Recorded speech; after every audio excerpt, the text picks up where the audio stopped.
এই যে নিচে লেখাটি দেখছেন, সেই লেখা নিয়ে আমি দুটি কথা বলতে চাই। আসলে আপনারা এভাবে লেখালেখি করে ফেসবুকের মধ্যে, সোশ্যাল মিডিয়ার মধ্যে আমাদের চা শ্রমিকদের আবার নতুন করে কি পরিচয় দিতে চান বলবেন কি একটু? যখন কুলি মালি ঢুলি বলে যায় তখন দেখি মুখ বন্ধ করে মুখের ভিতরে ঢুকিয়ে বসে থাকেন, প্রতিবাদ করার মতো কিছু থাকে না। এখন আবার নতুন করে কিছু পরিচয় দিতে চাচ্ছেন আপনারা চা শ্রমিকদের।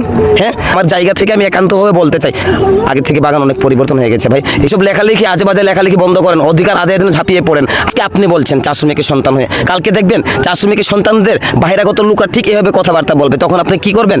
মুখের মধ্যে কেলু ঢুকিয়ে বসে থাকবেন, তখন তো প্রতিবাদ করতে পারবেন না। যারা এভাবে লেখালেখি করছেন, বিশেষ করে বলতে চাই সত্য কথা, তাদের বাগানই সমস্যা। আগে আপনারা নিজের বাগান পরিবর্তন করেন, নিজের বাগান ঠিক করেন, এরপর আপনারা সোশ্যাল মিডিয়ায় লেখালেখি করবেন, মাতামাতি করবেন এবং বাড়াবাড়ি করবেন। হ্যাঁ, বাড়াবাড়ি করবেন। আপনাদের কারণে কিন্তু আমাদের চা শ্রমিক আরো পিছিয়ে পড়ছে, আপনাদের কারণে কিন্তু গালিমন্দ খেতে হয়। হ্যাঁ, প্রতিবাদ তো করতে পারেন না, শুধুমাত্র গালিমন্দ খেতে হয় আপনাদের কারণে।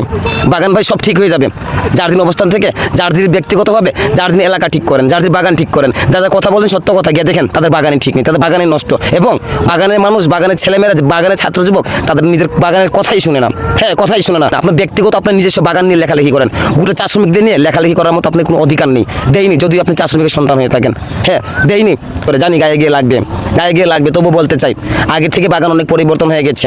আর এইসব বাজে মন্তব্য লেখা বাদ দিয়ে দেন, ভালো কিছু লেখেন। হ্যাঁ, আমি জানি আমার কথাগুলো খারাপ লাগছে, খারাপ লাগলেও করার কিছু নেই, আমার কাছে এটাই বাস্তব। হ্যাঁ, এটাই বাস্তব। নিজের এলাকা ঠিক করেন, দেখবেন ধীরে ধীরে সব এলাকা ঠিক হয়ে গেছে, সব বাগানগুলো ঠিক হয়ে গেছে।